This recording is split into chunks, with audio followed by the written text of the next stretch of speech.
Hello viewers, তোমরা সবাই কেমন আছো? আশা করছি তোমরা সবাই ভালো আছো। আজ নিয়ে চলে এসেছি একটা দুর্দান্ত কাপকেকের রেসিপি। আর এই কাপকেকের রেসিপিটা হলো ভিন্ন পদ্ধতিতে একটা রেসিপি। তোমাদেরকে আজকের এই রেসিপিটা কিন্তু খুবই ভালো লাগতে চলেছে, তাই শুরু থেকে শেষ পর্যন্ত দেখার অনুরোধ রইল। প্রথমে ক্যারামেল রেডি করে নেবো। তো গ্যাস ওভেনে একটা দেখো চাপিয়ে নিয়েছি একটা কড়াই। এরপরে এই বাটিটার সমান এক বাটি চিনি দিয়ে দিলাম। তো এরপরে আমি এটা কিন্তু পুরোপুরি দেখো মেল্ট করে নিয়েছি। খুব সুন্দরভাবে দেখো ইয়েলো কালারের কিন্তু এটা রেডি হয়ে গেছে। চিনিটা কিন্তু দুর্দান্তভাবে মিক্স হয়ে গেছে। এটা দেখো খুব সুন্দরভাবে আমি কিন্তু মিক্স করে দিয়েছি।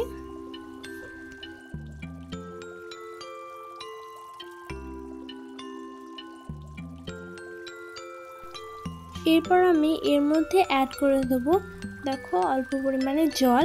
সামান্য পরিমাণে দিয়ে দিতে হবে জলটা। দেওয়ার সঙ্গে সঙ্গে দেখো খুব সুন্দর রেড কালারের হয়ে গেছে।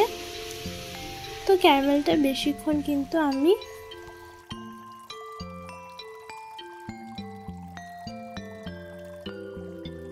ফোটাবো না। যদি বেশিক্ষণ ফোটাই তাহলে এটা কিন্তু তেতো হয়ে যেতে পারে। তো এটা এবার রেডি। এটাকে এবার আমি নামিয়ে নেবো। তো চলো কেকের ব্যাটারটা রেডি করে নিই। প্রথমে দেখো আমি একটা মিক্সিং বোল নিয়ে নিয়েছি। কাপকেকটা বানাতে হলে ডিমের প্রয়োজন, তাই দুটো ডিম নিয়ে নিয়েছি। এদিকে দেখো আমি ডিমটাকে কিন্তু ফাটিয়ে নিচ্ছি। তো একটা আমি ফাটিয়ে নিয়েছি, আর একটাকেও কিন্তু ফাটিয়ে নিতে হবে। এরপর আমি এর মধ্যে দিয়ে দেবো 2 চামচের মতো কনডেন্সার মিল্ক। কনডেন্সার মিল্ক দিলে কিন্তু এটা খুব সুন্দর খেতে লাগে। এরপর এটাকে ভালোভাবে এই যে ডিমের সঙ্গে মিক্স করে নিতে হবে।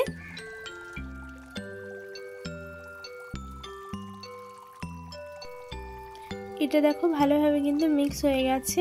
এরপর আমি 1 কাপ পরিমাণ ময়দা দিয়ে দিলাম। দেন এরপর আমি 1/2 কাপ পরিমাণ দিয়ে দিলাম কর্নফ্লোর।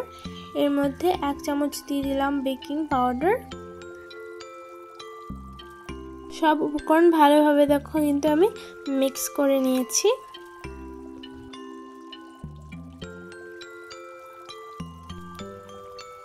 এটা দেখো এবার ভালোভাবে মিক্স হয়ে গেছে।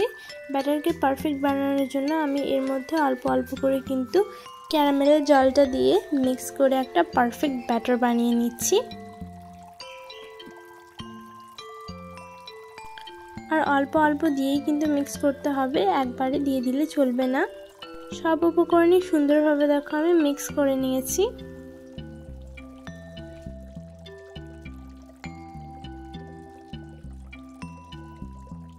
এরপরে এই কেকটাকে আমি বানাবো এই যে কাপে। তো এই কাপে কিন্তু আমি তেল ব্রাশ করে নিয়েছি। তোমরা চাইলে অন্য কিছু মোল্ডেও বানাতে পারো। আমাকে কাপেই ভালো লাগলো, তাই আমি কাপেই বানালাম। এমনিতেও এটা কাপ কেক। তো এরপরে এগুলোকে আমি খুব সুন্দরভাবে ফুল করে দিয়েছি। এরপর আমি এটাকে ড্যাব ড্যাব করে নেব, যাতে এর মধ্যে কোনো বাবলস না থাকে। তো এরপরে গ্যাস ওভেনে একটা কড়াই চাপিয়ে এর মধ্যে দিয়ে দিয়েছি একটা স্ট্যান্ড। এরপরে স্ট্যান্ডের ওপর কিন্তু এটাকে বসিয়ে দিলাম। এটাকে 40 মিনিটের মতো বেক করে নিতে হবে। 40 মিনিট পর কিন্তু কেকটা খুব সুন্দরভাবে দেখো রেডি হয়ে গেছে। দেখতে কতটা সুন্দর লাগছে বলো তো। এরপর আমি এটাকে নামিয়ে নেব। এটা দেখো আমি নামিয়ে কিন্তু ঠান্ডা করে নিয়েছি। এটা খুব সুন্দরভাবে দেখো কিন্তু রেডি হয়ে গেছে।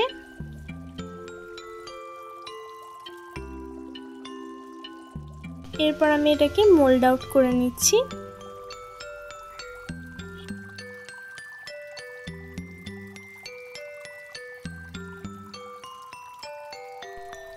তো এরকম ভাবে কিন্তু সবগুলোকে মোল্ড আউট করে নিতে হবে। সবগুলো দেখো বন্ধুরা এতটা পরিমাণ সুন্দর হয়েছে আমি তোমাদেরকে বলে বোঝাতে পারবো না ঠিক কতটা পরিমাণ স্পঞ্জি হয়েছে বলো তো। আজকে আমি তোমাদেরকে দেখিয়ে দিলাম যে ভিন্ন স্বাদের ভিন্ন পদ্ধতিতে একটা কাপকেকের রেসিপি, যেটা খেতে হয় দুর্দান্ত আর বানানোটা এতটা পরিমাণ সহজ আমি তোমাদেরকে বলে বোঝাতে পারবো না।